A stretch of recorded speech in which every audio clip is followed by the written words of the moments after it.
नमस्कार, आप देख रहे हैं हरियाणा समाचार न्यूज चैनल। हरियाणा समाचार न्यूज चैनल की टीम आज डोर टू डोर अभियान में मौजूद है। हमारे सामने मौजूद है पूर्व विधायक नरेश बादले जी। नरेश जी, आपका चैनल पर स्वागत है। एलनाबाद विधानसभा क्षेत्र के उपचुनाव चल रहे हैं। चौधरी अभय सिंह चौटाला जी उपचुनाव में खड़े हुए हैं। क्या कुछ कहेंगे चुनाव को लेकर? क्या कुछ पार्टी का एजेंडा रहेगा? क्या कुछ रहने वाला है? कितने दिन से चुनाव प्रचार चालू है? देखिए, जिस दिन चुनाव डिक्लेयर हुआ था उसी दिन से चुनाव प्रचार चालू है जी जी। और मैं समूचे एलनाबाद विधानसभा क्षेत्र में घूम चुके हूँ और लोगों के अंदर जो उत्साह है अभय सिंह के प्रति कि हमारा ही हिंदुस्तान में और हरियाणा प्रदेश की राजनीति में आज सबसे जो किसानों को उत्पीड़न किया जा रहा है, किसानों की एक षड्यंत्र के तहत 3 काले कानून लाकर जमीन हड़प करने की जो भारतीय जनता पार्टी की मंशा है, जो काले कारनामे भारतीय जनता पार्टी के उजागर अभय सिंह चौटाला ने किए हैं और किसान भाइयों को हर सूरत में मदद करने के लिए, किसानों के लिए समर्पित भाव से मात्र प्रदेश का ही नहीं देश का एक ही नेता है जिसने अपनी कुर्सी को ठोकर मारकर पद से इस्तीफा देकर किसान भाइयों की आवाज बुलंद करने का काम किया, किसान आंदोलन को मजबूत करने का काम किया है, तो वो भाई अभय सिंह है। और आज जब चुनाव की बात आती है 2.5 मिनट के ले लेना, तो मैं ये बताना चाहूंगा कि ये चुनाव नहीं बल्कि ये धर्म युद्ध है। धर्म युद्ध। किसान एक ऐसा व्यक्तित्व है, ऐसी एक देश की उन्नति और तरक्की में मुख्य भूमिका निभाने वाला किसान है। अगर देश की सुरक्षा, सीमाओं की सुरक्षा की बात करूं तो किसान का एक पुत्र देश की सीमाओं की सुरक्षा करता है, तो दूसरा पुत्र खेती करके अन्नदाता के रूप में देश की अर्थव्यवस्था को भी सुधारने का और देश का पेट भरने का भी काम करता है। तो किसान मसई हैं चौधरी अभय सिंह चौटाला, लगातार किसानों के लिए उन्होंने अपना इस्तीफा दिया, निस्संदेह किसानों के लिए दिया। इधर से अजय चौटाला का प्यार आता है कि भी ये तो कुछ नहीं है, ये तो अपनी खाली गुमराह कर रहे हैं किसानों को। नहीं, देखिए अजय की तो ये हालत है, खिसियानी बिल्ली खम्बानों से।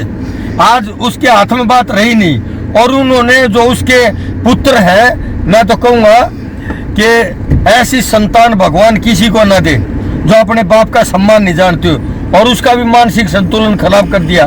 वो भी सामाजिक संस्कार और पारिवारिक संस्कार भूल के और खिसियानी बिल्ली खम्बानों से अनाप शनाप बातें कर रहे हैं। उन्होंने जो वोट मांगी थे वो भारतीय जनता पार्टी के विरुद्ध का एजेंडा था। भारतीय जनता पार्टी कहती थी 75 पार, और वो कहते थे कि भारतीय जनता पार्टी पतन कर देंगे, भारतीय जनता पार्टी को भेज देंगे हरिद्वार। हरिद्वार का मतलब है कि इनको विदाई दे देंगे, इनका कल्याण कर देंगे। तो आज अजय भाई साहब किस मुंह से कह रहे हैं? अब है तो त्याग किया और वो कह रहे हैं कि उंगली कटा के शहीद हो रहा है। उंगली कटा के तो शहीद हो रहा है, तुम तो नाखून भी नहीं कटवाने की हिम्मत रखते। आप तो डकारने में लग रहे हो पूरे हरियाणा प्रदेश का माल, दोनों को छोड़ दिया। एक जो चुनाव हुआ था विधानसभा का, उसमें हर हाल में ये श्योरिटी दी थी अजय भाई के परिवार ने कि हम कभी भी भारतीय जनता पार्टी के साथ नहीं जाएंगे, और जनता के साथ विश्वासघात किया है, कुठारघात किया है। जनता का जो मैंडेट था, जनता ने जो इनके समर्थन में मतदान किया था, जनता के साथ इन्होंने छड़ावा और धोखा किया है। मनोहर लाल खट्टर को हरियाणा प्रदेश की जनता ने नकार दिया था, उसको मैंडेट नहीं दिया था। उसकी अल्पमत की सरकार थी, उसका कंपार्टमेंट आ गया था। कंपार्टमेंट आने के बाद में इन्होंने 10 सीट लेकर और उसको समर्थन देकर उसकी जेब में जो चुनाव चिन्ह था, चाबी का निशान था इनका, वो चाबी खट्टर की जेब में डालकर उसको मजबूत करने का काम किया। जो किसान विरोधी है, जो हरियाणा प्रदेश के किसान हो, मजदूर हो, दलित हो, हर वर्ग के हितों की अनदेखी करने वाली सरकार है, नकारा सरकार है, मक्कार सरकार है, अल्पमत की सरकार है। दोनों भाई इकट्ठे हैं, अभय चौटाला पहले इकट्ठे रहते थे, अलग क्यों हुए हैं? ये तो उनकी घरेलू बातें हैं, मैं इतनी गहराई से नहीं जानता पारिवारिक बातों को। राजनीतिक जो क्वेश्चन है, राजनीतिक जो सवाल है, वो आप पूछो। राजनीतिक सवालों पर खाद और डीएपी खाद को लेकर किसानों की लगातार मारामारी चली हुई है। एलनाबाद कहीं भी पूरे हरियाणा में डीएपी खाद किसानों को नहीं उपलब्ध करे, किसान लगातार लगभग सुबह 4 बजे लाइनों में लग जाते हैं, अभी तक खाद नहीं मिल रही किसानों को। रोड जाम कर लिया किसानों, सारी बात कर ली, अभी तक खाद की उपलब्ध नहीं हो रही है। भारतीय जनता पार्टी और जेजेपी पूर्ण रूप से किसान विरोधी सिद्ध हो चुकी है। ये पहली बार नहीं होने जा रहा, ये दूसरी तीसरी बार होने जा रहा है कि खाद की शॉर्टेज हुई है। जब खाद की आवश्यकता होती है किसान भाइयों को, तो ये ब्लैक मार्केटिंग में ब्लैक मार्केट होता है, और ये इनके जो उद्योगपति घरानों के जो लोग हैं वो खाद की ब्लैक मार्केटिंग दूसरे राज्यों में भेज दिया जाता है। और किसान को जब खाद की जरूरत है तो खाद नहीं मिलता पाता, उसको जब खेत में पानी देने की जरूरत होती है तो उसका समय पर पानी नहीं मिल पाता। आज किसान जो है जिस पीड़ा से गुजर रहा है भारतीय जनता पार्टी के राज में, चाहे मैं प्रदेश की बात करूं या देश की बात करूं, ऐसा भयंकर परिस्थितियां किसान को कभी ऐसी परिस्थितियों से नहीं गुजरना पड़ा। और सरकार अपनी पीठ अपने आप थपथपा रही है, कुंभकर्ण की नींद सो रही है। सरकार हर मोर्चे पर पूर्ण रूप से असफल हुई है।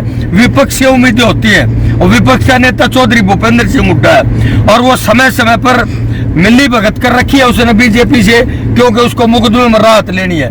और उसकी जो रिमोट कंट्रोल है भूपेंद्र हुड्डा का, जो उसको चाबी लगती है वो अमित शाह सेंटर से और नरेंद्र मोदी की लगती है, और वो भाजपा से समझौता करके छिटपुट रस्म अदायगी करके और वॉकआउट करके भाग खड़े होती है। तो मैं ये भी कहना चाहूंगा, और जब पक्ष और विपक्ष मिल जाएंगे तो जनता हितों की अनदेखी होनी तय है। अगर विपक्ष अपनी सकारात्मक भूमिका और मजबूर कर देता रूलिंग पार्टी को, तो इतना अन्याय किसान भाइयों के साथ कभी नहीं होता। चुनाव को लेकर बातचीत करें जाए। चुनाव में 3 चेहरे खड़े हुए हैं इलाहाबाद विधानसभा क्षेत्र में। एक तो चौधरी अभय सिंह चौटाला जी, और एक पवन बेनीवाल कांग्रेस से है, बीजेपी और जेपी से गोपाल कांडा के ही भाई गोविंद कांडा जी खड़े हुए हैं। एक तरफ बीजेपी कह रही थी गोपाल कांडा की वे हम समर्थन नहीं करेंगे, एकदम से समर्थन दे दिया, और अगले दिन उतना टिकट देते हैं। तो अपना के कुछ लगा है कहीं ना कहीं हलचल का एक विषय बन जाता है इसमें। देखिए, भारतीय जनता पार्टी अभय सिंह चौटाला का जनाधार देखकर, जन समर्थन देखकर भयभीत थी, और ये बोखलाहट में उठाया हुआ कदम है। उनके पास उम्मीदवार नहीं था, और एक पार्टी चुनाव नहीं लड़ रही है अभय सिंह के खिलाफ, और ये चुनाव है ही नहीं। मैं तो ये कहूँगा ये चुनाव है ही नहीं, ये तो धर्म युद्ध है।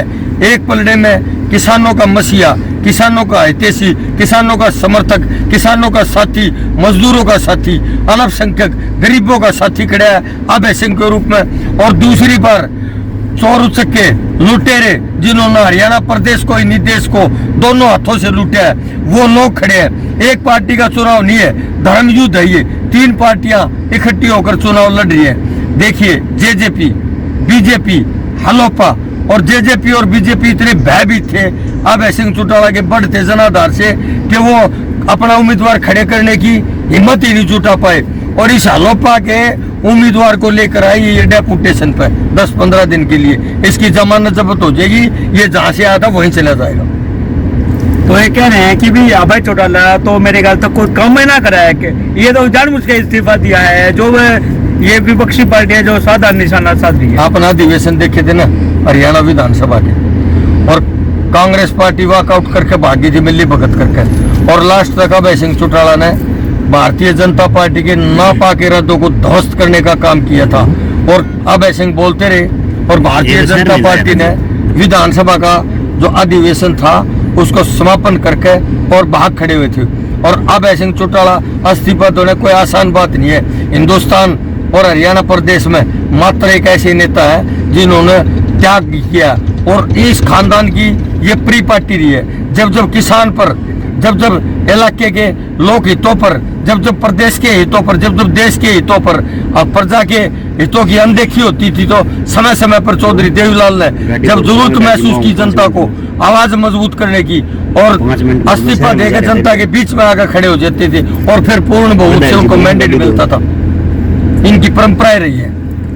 तो फिलहाल कितनी जीत मानते हैं अभय चौटाला जी की यहाँ से इलाहाबाद विधानसभा क्षेत्र में? जीत का आंकड़ा एक्यूरेट थोड़ी है। दोनों तीनों कैंडिडेट की जमानत जब्त होगी, भारी बहुमत से अभय सिंह चौटाला जीत कर हरियाणा विधानसभा में जाएंगे। विधानसभा में जाके बैठने का काम नहीं करेंगे, बल्कि ये जन विरोधी जो भारतीय जनता पार्टी और जेजेपी की सरकार है और कांग्रेस पार्टी जो इनसे मिली हुई है, इनके नाक में नकेल डालने का काम करेंगे। जो जन विरोधी नीति है उनका जमकर विरोध करेंगे, किसानों की आवाज को बुलंद करेंगे और बुलंद ही नहीं करेंगे बल्कि भारतीय जनता पार्टी को 3 काले कानून वापस लेने के लिए मजबूर करने का काम करेगा। तो अभय सिंह के नेतृत्व भाई एनएलडी पार्टी का कार्यकर्ता और नेता करेगा, अन्यथा किसी और के बस की बात नहीं। नरेश जी, आप लगातार अभय जी के साथ रहते हैं, प्रोग्राम में रहते हैं, आपको क्या कुछ लग रहा है इलाहाबाद विधानसभा की बात की जाएगी? नहीं, मैं तो इलाहाबाद के काउंटिंग और मतदान होने से पहले ही धन्यवाद करना चाहूंगा कि किसान रतन को, जो किसानों के साथ खड़ा, उस नेता को इन्होंने चुना और भली भांति आज भारी बहुमत से अभय सिंह चौटाला को जिताकर फिर विधानसभा में भेजने का काम इलाहाबाद की बहादुर जनता, इलाहाबाद का सम्मानित मतदाता करने का काम करने जा रहा है। चैनल के लिए क्या संदेश है? चैनल के लिए मैं आपको ये भी बधाई देना चाहूंगा, निष्पक्ष भाव से किसी की कठपुतली ना बनकर जनता को पारदर्शी खबरों से अवगत करते रहो। आपकी उन्नति और तरक्की तय है।